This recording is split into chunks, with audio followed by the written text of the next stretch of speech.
இந்த கேள்வியை கேட்டவர் யார் அப்படின்னு நான் மறந்துட்டேன். பட் ஆனால் அவர் நம்மளுடைய வாசகர் தான். அவர் வந்து ஓரளவுக்கு சக்சஸ் வந்துருச்சு, எனக்கு ஆனால் எப்போ வந்து சரியான டைம் குவிட் பண்ணுறது, நான் எப்போ குவிட் பண்ணலாம் அப்படின்றதுல எனக்கு தெளிவே இல்லை அப்படின்னு சொல்கிறாரு. இது ரொம்ப நல்ல கேள்வி. ஏன்னா இது பல பேர் நினைக்கிற மாதிரி இல்லாமல் கொஞ்சம் வித்தியாசமாக இருக்கும். ஓகே, ஸோ இன்னைக்கு கொஞ்சம் வித்தியாசமாக, வழக்கமாக என் மூஞ்ச மட்டுமே பார்த்து நீங்கள் பேசிகிட்டு இருப்பீங்க. இன்னைக்கு வந்து ஒரு சின்ன டெக்னிக்கலாக செட்டப் கொஞ்சம் மாற்றி ஒரு சின்ன ஒயிட் போர்டு மாதிரி இப்போ உங்களுக்கு ஸ்க்ரீனில் தெரிஞ்சிருக்கும்னு நினைக்கிறேன். ஸோ இதை வச்சு கொஞ்சம் இல்லஸ்ட்ரேஷனும் பண்ணலாம். ஸோ உங்களுக்கு வந்து இன்னும் பெட்டராக மெசேஜ் ரீச் ஆகும். ஒரு போர்டு மாதிரி வச்சுக்கோங்க. ஸோ அவர் கேள்வி என்ன அப்படின்னு மறுபடியும் பார்ப்போம். அவருடைய கேள்வி, நான் ஃப்ரீலான்சிங் ஆரம்பிச்சதுக்கப்புறம் எப்போ வந்து என்னுடைய வேலையை விடுவதற்கான சரியான தருணம் அப்படின்றதான் கேள்வி. ஸோ முதல் விஷயம், பல பேர் என்ன நினைப்பீங்க அப்படின்னா, ஒரு உதாரணத்துக்கு உங்ககிட்ட 4 கிளைண்ட் இருக்காங்க அப்படின்னு வச்சுக்கோ, இல்லை 5 கிளைண்ட் வரதா விடுங்க, 10 கிளைண்ட் ஒரே டைம்ல எனக்கு இப்போ 10 கிளைண்ட் இருக்காங்க. இந்த 10 கிளைண்ட் கிட்டையும் 3 மாசமா வேலை ஓடிட்டு இருக்கு. ஒரு உதாரணத்துக்கு, இது கொஞ்சம் கஷ்டம், கொஞ்சம் மிகைப்படுத்தி சொல்றதுனால சொல்றேன். 10 கிளைண்ட் இருக்காங்க, 3 மாசமா வேலை ஓடிட்டு இருக்கு, செம்ம, எல்லாமே சூப்பரா போகுது, நான் இப்போ வேலையை குவிட் பண்ணலாமா அப்படின்னு நீங்க கேட்டீங்கன்னு வச்சுக்கோ. சரியா? நான் என்ன சொல்லுவேன் அப்படின்னா, எத்தனை கிளைண்ட் உங்க கையில இருக்காங்க அப்படின்றத வச்சு நீங்க வேலையை குவிட் பண்ணவே கூடாது. என்ன ஒரு இருக்கிறதுலே முக்கியமான மெட்ரிக் என்ன, நீங்க வந்து உங்களுடைய இண்டிபெண்டன்ஸ், ஒரு உண்மையான இண்டிபெண்டன்ஸ், ஒரு உண்மையான ஃப்ரீலான்சர் லெவலுக்கு நீங்க எங்க போவீங்க, எங்க இருப்பீங்க அப்படின்னா, வீக்லி உங்களுக்கு ஒரு சில கான்வர்சேஷன்ஸாவது நடக்கணும். ஓகே, அதான் மெயின். ஸோ ஒரு உதாரணத்துக்கு நான் சீன் ப்ரௌசர்லேயே போகிறேன். இந்த பேனா சிவப்பு கலர் பேனா எடுத்து எழுதுவோம். இது நான் மார்க்கர், ஓகே, மார்க்கர் வச்சு எழுதி பார்ப்போம். ஓகே, ஸோ இப்போ உங்களுக்கு கையில் 1 2 3 4 5 கிளைண்ட் இருக்கலாம். ஓகே, இவங்க எல்லாரும் உங்கள் கிளைண்ட்டு. ஓகே, ஸோ இவங்க கிட்ட இருந்து உங்களுக்கு வந்து ரெகுலராக வந்து பணம் வரலாம். ஓகே, இது வந்து நீ அப்படின்னு வச்சுக்கோ. ஓகே, ஸோ உங்களுக்கு வந்து நீங்கள் வந்து சர்வீஸ் ப்ரொவைட் பண்ணுறீங்க, அவங்க பணம் கொடுக்குறாங்க. ஓகே, ஸோ இது உங்களுக்கு ரெகுலராக நடந்துட்டு இருக்கு. சில பேருக்கு உங்களுக்கு என்ன கேள்வி வரலாம் அப்படின்னா, 5 கிளைண்ட் இருக்காங்களே, இனிமேலும் நான் என் வேலையை நம்பிட்டு இருக்கணுமா அப்படின்னு உங்களுக்கு வந்து ஒரு கேள்வி எழலாம். இதுல வந்து மேட்டர் என்னன்னா, கிளைண்ட் அப்படின்றது ஒரு முக்கியமான விஷயமே கிடையாது. முக்கியமான விஷயம் என்ன அப்படின்னு பார்த்தீங்கன்னா, அது ஏற்கனவே என்னோட வீடியோஸ் பார்த்துக்கிறவங்களுக்கு தெரிஞ்சிருக்கும், லீட்ஸ். ஓகே, லீட்ஸ் அப்படின்னா என்ன அப்படின்னா, லீட்ஸ்ன்னு சொல்லலாம், இல்லை இதுக்கு பல பேர் வச்சுக்கலாம். சும்மா வந்து சாதாரணமாக சொல்லணும் அப்படின்னா என்கொயரிஸ் அப்படின்னு வச்சுக்கலாம். ஓகே, இல்லை கான்வர்சேஷன்ஸ். இதுக்கு என்ன அர்த்தம் அப்படின்னா, இது வந்து எத்தனை அப்படின்னு சொன்னோம்னா 3 to 5 per week, ஒரு வாரத்துக்கு 3 to 5 லீட்ஸ், என்கொயரிஸ், கான்வர்சேஷன்ஸ் நடக்கணும். ஓகே, ஸோ லீட்ஸ் அப்படின்னா என்ன அர்த்தம் அப்படின்னா, யார் ஒருத்தங்க உங்க கூட வேலை பார்க்கணும் அப்படின்னு ஒரு ஆர்வம் காட்டுறாங்களோ அவங்க தான் லீட்ஸ், உங்ககிட்ட ஸ்பெசிஃபிக்கா. சரிங்களா? அப்போ உங்களுக்கு வந்து பயங்கர இதாக இருக்கலாம், எனக்கு ஒரு கிளைண்ட் கிடைக்கிறதே பெரிய விஷயம், நான் அந்த ஒரு கிளைண்ட்டை வச்சு அதுக்கப்புறம் கொஞ்சம் கொஞ்சமாக வேலை பார்த்து 3 கிளைண்ட் ஆயிடுச்சு, 5 கிளைண்ட் ஆயிடுச்சு, இதுக்கே நான் ரொம்ப மூக்கால் அழுதேன், ரொம்ப கஷ்டப்பட்டேன். நீங்க என்னடானா ஒரு வாரத்துக்கு 3ல இருந்து 5 என்கொயரி வரணும்னு சொல்றீங்களே அப்படின்னு நீங்க யோசிக்கலாம். இது நடக்காம உங்களால வேலையை விடவே முடியாது. ஓகே, ஸோ அதாவது ரெகுலரா நீங்க டிபெண்ட் பண்ணணும் அப்படின்னு நினைக்கிறீங்கன்னா, இல்லாட்டி விடணும் அப்படின்றது உங்களுடைய சாய்ஸ், அது வேற விஷயம்.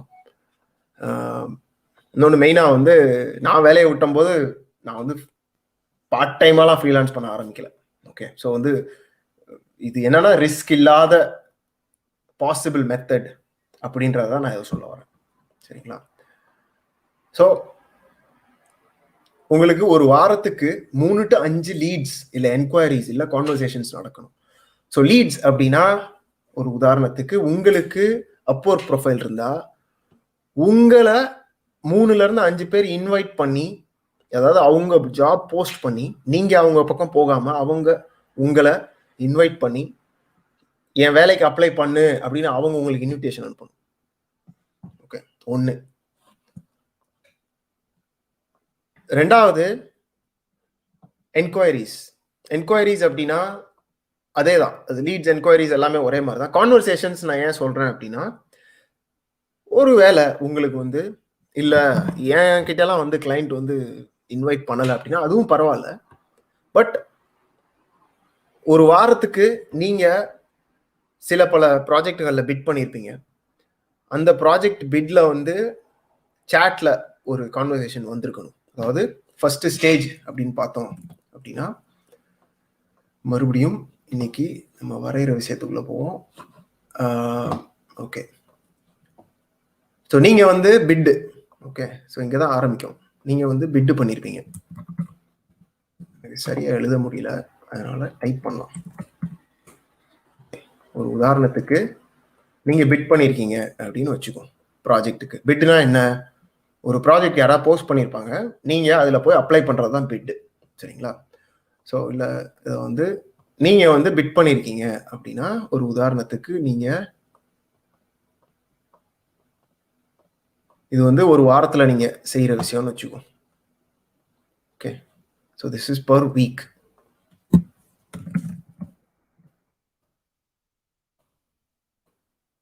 ஸோ பர் வீக் நீங்க பிட் பண்ற விஷயங்களை, இதுல நீங்க பிட் பண்ற எல்லாம் வந்து சக்சஸ்ஃபுல்லா ஆகாது.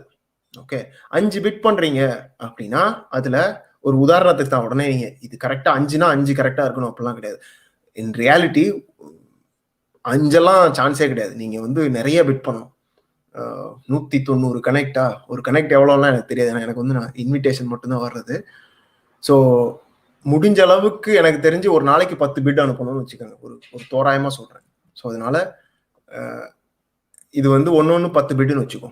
ஸோ நீங்க மொத்தம் 50 பிட் அனுப்புறீங்க ஒரு வாரத்துக்கு அப்படின்னா அதுல ஒரு பாதி ரிப்ளையே வராது. ஓகே, ஸோ அது மிச்ச பாதி வந்து ரிப்ளை வரும். அதுதான் செகண்ட் ஸ்டேஜ். ஓகே, ஸோ இந்த ஸ்டேஜ் ஒரு உதாரணத்துக்கு 1 2 இதுல பாதி. ஓகே, ஸோ இங்க வந்து 50, அதுல 25 மேபி ஃபர்ஸ்ட் லெவல் கான்வர்சேஷன் நடக்கலாம். ஏன்னா பல பேருக்கு உங்களுக்கு தெரியும், நீங்க பிட் பண்ணி யாருமே உங்ககிட்ட பேசக்கூட மாட்டாங்க. ஓகே, அதுல சில பேர் தான் உங்ககிட்ட பேசுவாங்க. அந்த பேசுறது தான் இது வந்து ஃபர்ஸ்ட் இன்ட்ரெஸ்ட் அப்படின்னு வச்சுக்கோ. இந்த ஸ்டேஜுக்கு பேரு okay, first interest or first response அப்படின்னு வச்சுக்கோ. இது ஒரு positive signal. Okay, first interest இல்ல ரெஸ்பான்ஸ். இந்த ஸ்டேஜ் 25 பேர் வந்து உங்களுக்கு வந்து 50ல 25 பேர் உங்களுக்கு ஃபர்ஸ்ட் ரெஸ்பான்ஸ் கொடுக்குறாங்க அப்படின்னா இந்த 25 பேரும் உங்ககிட்ட வேலை பார்க்க வரமாட்டாங்க. லைக் உங்களை வேலைக்கு எடுக்க மாட்டாங்க. உங்களை வந்து ஃப்ரீலான்சரா அவங்களோட கிளைண்டா மாற மாட்டாங்க. இது என்ன ஆகும்? 25ல அவங்க உங்களுக்கு சில கேள்விகள் கேட்பாங்க. ஒரு உதாரணத்துக்கு நீங்க சரியான ஆளான்னு பார்ப்பாங்க. நான் இது எல்லாத்தையும் என்ன பண்ணுவேன் அப்படின்னா, பர்சனலா என்னுடைய மெத்தட் என்னன்னா, எல்லாரையும் ஒரு காலுக்கு கூப்பிடுவேன். இது வந்து நான் ரெக்கமெண்ட் பண்றது, நீங்களும் கண்டிப்பா செய்யணும். ஏன் கால் அப்படின்னா, call is a great way to separate. அதாவது யார் ஒருத்தங்க கால் பேச வராங்களோ அவங்க வந்து அவங்க ப்ராஜெக்ட்ல கமிட்டடா இருக்காங்க, சீரியஸா இருக்காங்க, உங்ககிட்ட பேசுறதுக்கு நேரம் செலவழிக்கிறாங்க அப்படின்னா உங்களை இந்த ப்ராஜெக்டுக்கு இம்பார்ட்டன்ட் அப்படின்னு நினைக்கிறாங்க. இது எந்த லெவல்ல நடக்கும் அப்படின்னா, ரொம்ப சீப்பான ப்ராஜெக்ட். அதுக்கு தான் நான் வந்து டேட்டா என்ட்ரி ப்ராஜெக்ட்லாம் நான் சொல்றதே கிடையாது. எந்த ஒரு கிரியேட்டிவ், எந்த ஒரு ப்ரோக்ராமிங், எந்த ஒரு ரைட்டிங், எந்த லெவலா இருந்தாலும் சரி, கொஞ்சம் ஹையர் வேல்யூ, ஹையர் இம்பார்ட்டன்ஸ் முக்கியமான பிசினஸ்ல நடக்குது அப்படின்னா கண்டிப்பா வந்து கால் பேச வருவாங்க. செய்யறவன் யாரு, செய்யற ஆளு, அவங்க செய்யறவள் யாரு, செய்யறவன் யாரு அவங்க அதாவது அவங்க யாரு அப்படின்னு தெரிஞ்சுக்காம ஒரு வேலையை கொடுக்குறாங்கன்னா அந்த வேலை வந்து இம்பார்ட்டன்ட் கிடையாது. சரிங்களா? நீங்களே உங்க வாழ்க்கையில நினைச்சு பார்த்துக்கோங்க. நான் இதுதான் முக்கியமா இம்பார்ட்டன்ஸா நான் சொல்றது. ஒரு டாக்டர் கிட்ட சும்மா வந்து கண்மூடித்தனமா நம்ம போய் ஆலோசனை கேட்க மாட்டோம். ஒரு ஒரு மேரேஜ் ஆர்கனைசர் அப்படி இருக்காங்க அப்படின்னா சும்மா யாரோ ஒருத்தவங்களை ஆன்லைன்ல பேசாம நீங்க பண்ணுவீங்களா என்ன? இல்ல. ஆளை பார்த்து பேசி ஒரு முக்கியமான விஷயம் அப்படின்னா செய்வீங்க. அப்போ உங்களுடைய ப்ராஜெக்டும் நீங்க இந்த ப்ராஜெக்ட்டுக்கு முக்கியமா இருக்கணும். இந்த ப்ராஜெக்ட் அந்த கிளையண்ட்டுக்கு முக்கியமா இருக்கணும். அப்போ அதெல்லாம் கன்ஃபார்ம் பண்றதுக்கு இந்த ஸ்டேஜ்ல எனக்கு வர்றவங்களை நான் என்ன பண்ணுவேன் அப்படின்னா, அடுத்த ஸ்டெப்பு நான் ஒண்ணுமே பண்ண மாட்டேன். நேரா போய் okay would you like to jump on a call okay அப்படின்னு கேட்பேன். கால் இன்வைட் இதுதான். அதுல 25 பேர்ல எல்லாரெல்லாம் சொல்ல மாட்டாங்க. சில பேருக்கு கால்ல எல்லாம் பேச இன்ட்ரெஸ்ட் இருக்காது. சில பேர் வந்து விண்டோ ஷாப்பிங் பண்ணுவாங்க. விண்டோ ஷாப்பிங்னா நம்ம வந்து ஒரு இடத்துல வந்து விலை விசாரிச்சுட்டு போயிடுவோம் இல்லையா? ஏன்னா நம்ம அந்த இடத்துக்கு தயாரா இருக்க மாட்டோம். சில பேர் சும்மா விலை விசாரிப்பாங்க. சில பேர் ஒரு போர் அடிக்குதுன்னு செய்வாங்க. சில பேருக்கு வந்து ப்ராஜெக்ட்னா என்ன ஐடியானே இருக்காது. பட் சரி போய் பார்ப்போம், என்ன நடக்குதுன்னு பார்ப்போம்னு வருவாங்க. இந்த மாதிரி நிறைய பேர் இருப்பாங்க. இது வந்து தப்பெல்லாம் கிடையாது. பட் என்னை பொறுத்த வரைக்கும் அவங்களுக்கும் நான் ஆன்சர் பண்ணுவேன். பண்ணிட்டு நான் கால் பேச வாங்க அப்படின்னு சொல்லி புக்கிங் லிங்க் கொடுப்பேன். அதெல்லாம் எப்படி பண்றது அப்படின்னு நம்ம பேசுவோம். புக்கிங் லிங்க் கொடுப்பேன். அதுல ஒரு பர்சன்டேஜ் தான் வரும். ஒரு உதாரணத்துக்கு சரிங்களா, 25ல 15 பேர் வருவாங்க. அப்புறம் கால்ல வந்து என்னமாவது பேசுவோம். வழக்கமா அதுக்கு ஒரு தனி வீடியோ போடணும். இந்த வீடியோல வந்து நான் ஜஸ்ட் ஸ்டெப் பை ஸ்டெப் மட்டும் சொல்ல போறேன். இதெல்லாம் முடிச்சுட்டு கடைசியில 15 கால் பேசுறேன் அப்படின்னா அதுல 3ல இருந்து 5 பேர் வேணா என்னோட கிளைண்டா வரலாம். ஓகே, இதுதான் ரியாலிட்டி. இதை விட்டுட்டு பல பேர் என்ன சொல்றாங்க அப்படின்னா, நான் 2 ப்ராஜெக்ட்ல பிட் பண்ணேன், ரிப்ளையே வரல, என்ன பண்றதுன்னு சொல்லுங்க அப்படிலாம் கேட்குறாங்க. நான் இதுக்கு மறுபடியும் கண்டென்ட் நான் ஏற்கனவே போட்டிருக்கேன். கண்டென்ட் உங்களுக்கு தெரியுமா தெரியலையான்னு தெரியல. இப்போ சேனல் பேஜ்ல வந்து ஆடியோ பாட்காஸ்ட் லிங்க் ஆட் பண்ணியிருக்கேன். ஸோ அதில் வந்து வெறும் ஆடியோ மட்டும் நான் பேசுகிற பாட்காஸ்ட்டுகள் லிங்க் இருக்கு. அதில் தனி மனிதனை கணிக்க முடியாது, கூட்டத்தை கணிக்க முடியும் அப்படின்னு ஒரு ஆடியோ பதிவு இருக்கு. 2வது, நீங்க எப்போ வந்து நான் இதெல்லாம் பண்ணிட்டேன், கிளைண்ட் நான் எதிர்பார்த்த மாதிரி ரெஸ்பாண்ட் பண்ணல அப்படின்னு சொல்றீங்களோ, நீங்க வந்து வாழ்க்கையில ரொம்ப நாள் கம்ப்யூட்டரோட வேலை பார்த்து மனிதர்களோட எப்படி பழகுறது அப்படின்றத மறந்துட்டீங்களோ அப்படின்னு நான் நினைக்கிறேன். என் கேஸ்ல அப்படிதான் இருந்தது. ஓகே, ஸோ இதுதான் ரியாலிட்டி. இதுதான் வந்து பைப்லைன் அப்படின்னு சொல்லுவாங்க. ஸோ அவர் கேட்ட கேள்வி என்னன்னா, எப்போ வந்து வேலையை விடலாம் அப்படின்னு சொல்லணும் அப்படின்னா, நான் என்ன சொல்லுவேன் அப்படின்னா, நான் இந்த ஸ்டேஜ்ல, அதாவது எனக்கு கால் பேச வர்றாங்க இல்லையா, இந்த ஸ்டேஜ்ல எனக்கு வாரத்துக்கு 3ல இருந்து 5 கால் வந்துச்சு அப்படின்னா, அல்லது இந்த ஸ்டேஜ் இருந்தா கூட போதும். ஃபர்ஸ்ட் ரெஸ்பான்ஸ் ஸ்டேஜ்ல வாரத்துக்கு 3ல இருந்து 5 வந்தா கூட போதும், நீங்க நினைக்கிற மாதிரி. அந்த ஸ்டேஜ் வந்துட்டீங்கன்னாலே வாரத்துக்கு ஒரு 3ல இருந்து 5 பேர்கிட்ட ஒரு பேச்சுவார்த்தை நடக்குது. அதுல ஒரு காலாவது உங்களுக்கு வாரத்துக்கு நடக்குது புதுசா வர்றவங்களோட. இல்ல சில வாரங்கள்ல ஒரு கால் இல்லாம போகலாம். பட் அந்த ஒரு ரொட்டேஷன், ஒரு ஃபீல் வரும். இப்போ அதுல இருந்தே வந்து ஒரு பயங்கரமான தன்னம்பிக்கை பிறக்கும். என்னன்னா, ஒரு ரியல் வியாபார எந்திரம் இயங்குவது போல நீங்க ஒரு ஒன் மேன் பிசினஸா மாறிடுவீங்க. ஸோ அந்த ஸ்டேஜ்ல போகும்போது மட்டும்தான் நான் என்ன சொல்வேன்னா, வேலையை விடுங்கன்னு சொல்லுவேன். இது சொல்யூஷன் நம்பர் 1. இதுதான் லீஸ்ட் ரிஸ்க். இதை நான் ஏன் இந்த கேள்வி எனக்கு ரொம்ப பிடிச்சிருந்தது அப்படின்னா, இந்த கேள்வியில வந்து பல நுணுக்கங்கள் இருந்தது. அவர் உண்மையாவே வந்து யோசிக்கிறது தெரிஞ்சது. ஸோ அதனாலதான் சொல்றேன். இந்த இதுல பாத்தீங்கன்னா, கிளைண்ட்டை பத்தி நான் பேசவே இல்லை. கரெக்டா? உங்கள்ட்ட இப்போ எத்தனை கிளைண்ட் இருக்கு? உங்களுக்கு 10 கிளைண்ட் இருக்கலாம், 5 கிளைண்ட் இருக்கலாம். அதெல்லாம் மேட்டரே கிடையாது. ஏன்னா நிறைய பேர் பார்த்திருக்கேன். சில நேரம் வந்து 2 கிளைண்ட் இருக்கு, எத்தனை நாள் வேலை பார்க்குறீங்க அப்படின்னா, 1 வருஷமா வேலை பார்க்குறேன் 2 கிளைண்ட் கிட்ட அப்படின்னு சொல்றாங்க. அதுக்கு பேர் ஃப்ரீலான்சிங் கிடையாது. அதுக்கு பேர் ஒரு இடத்துல வேலை பார்க்கறதுக்கு பதிலாக நீங்க 2 இடத்துல வேலை பார்க்குறீங்க. ஓகே, அதுல வந்து ஒரு ஃப்ரீடமே கிடையாது. ஏன்னா வழக்கமா ஜாப் மாதிரி தான். என்ன ரிமோட்டா வேலை பார்க்குறீங்க, அதுல ஒரு ஃப்ரீடம் இருக்கலாம். பட் ஃப்ரீலான்சிங் அப்படின்றது வேற லெவல் ஃப்ரீடம். ஓகே, அதுக்கு இதே மாதிரி ஒரு ப்ராசஸோட வாரத்துக்கு 50 பிட்டு இல்ல எவ்வளோ, இது வந்து தோராயமா தான் நான் சொல்றேன். பட் பிட் பண்றதுல இருந்து ஃபர்ஸ்ட் ரெஸ்பான்ஸ் இன்ட்ரெஸ்ட் வரணும். அதுக்கப்புறம் அதுல இருந்து கால் பேசி முடிச்சுட்டு ஒரு ப்ராசஸ் வரும். ஓகே, இதுக்கு நடுவில் நிறைய ப்ராசஸ் இருக்கலாம். இது வந்து நான் வந்து பரவலாக டாப் லேயர்ல இருந்து நான் சொல்றது. கடைசியில இந்த ஸ்டேஜ்ல வந்து உங்களுக்கு வந்து ப்ராஜெக்ட் சக்ஸஸ்ஃபுல்லாக கிடைச்சிரும். ஓகே, இப்போ வந்து அட்வான்ஸ் நான் வழக்கமாக வந்து இந்த இடத்துல வந்து 33% அட்வான்ஸ் வாங்குவேன், இல்லை 30% அட்வான்ஸ் வாங்குவேன். ஓகே, ஸோ இது நடந்தால் மட்டும்தான் அது எனக்கு கிளைண்ட்டு. சரிங்களா?